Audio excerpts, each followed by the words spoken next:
Қайырлы күн достар, сіздермен бүгін осындай өте дәмді әрі оңай жасалынатын тамақтың рецептімен бөлісемін. Менімен бірге болыңыздар. Алдымен етті жақсылап жуып, жұқалығы шамамен 1 см болатындай етіп жұқалап тураймыз. Бұл тағам именно сиырдың етімен өте дәмді болып шығады. Еттің ешқандай сіңірі жоқ, сондай таза ет, сол себепті жұмсақ, дәмді болып шықты.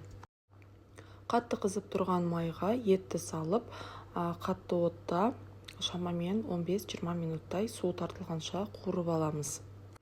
Қуырған кезде міндетті түрде араластырып отырып қуырамыз, барлық жағы бірдей пісу үшін. Дәміне қарай кішкене тұз салып, ары қарай қуыра береміз.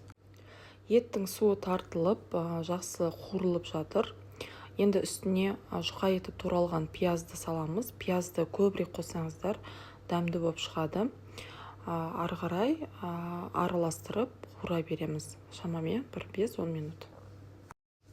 Енді саңырауқұлақтарды, яғни шампиньондарды тураймыз. Ол үшін алдымен жақсылап жуып аламыз. Кейін осылай видеода көрсетілгендей ортасын алып тастаймыз. Алмасаңыздар да болады. Қабығын аршысаңыздар да, аршымасаңыздар да болады. Маған өзіме аршыған ұнайды. Осылай жұқа етіп турап, пияз бен еттің үстіне қосып араластырамыз. Дәміне қарай кішкене тағы да тұз қосамыз, қара бұрыш және де кептірілген ұнтақталған чеснок қостым.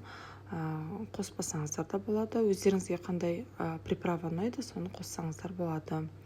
Жақсылап араластырамыз. Енді үстіне кішкене қайнаған су құйып, қақпағын жауып, өте жай отта шамамен 20-30 минуттай пісіреміз.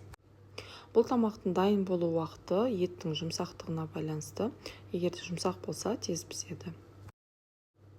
Ет өте жұмсақ болып пісті. Енді үстіне қаймақ және де балқытылған ірімшік, яғни плавленый сырды қосып, жақсылап араластырып, шамамен 5 минуттай пісіреміз.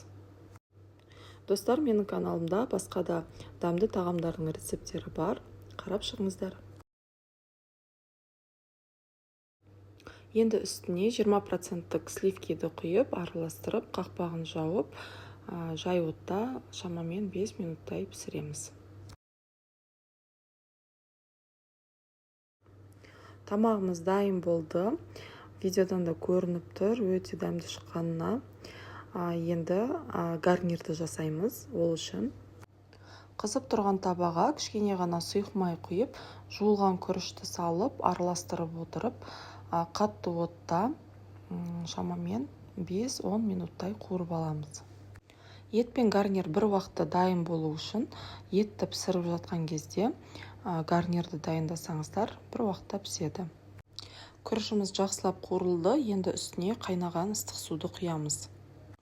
Кішкене тұз салып, араластырып, қақпағын жауып, бір рет қатты қайнатып жібересіздер. Содан кейін өте баяу отта шамамен 15-20 минуттай пісіресіздер. Күрішіміз дайын болды, достар. Күрішті алдымен қуырып алғаннан кейін осылай шашылып, әдемі болып пісті. Міне, достар, тағамымыз дайын болды. Мясо с грибами в сливочном соусе деп аталады. Менің рецептімен жасап, жақындарыңызды қуантыңыздар. Өте дәмді, сочный болып шығады. Менің каналыма тіркеліп, лайк басып, комментарий жазып кетіңіздер. Сіздермен болған назым ас болсын. Рахмет.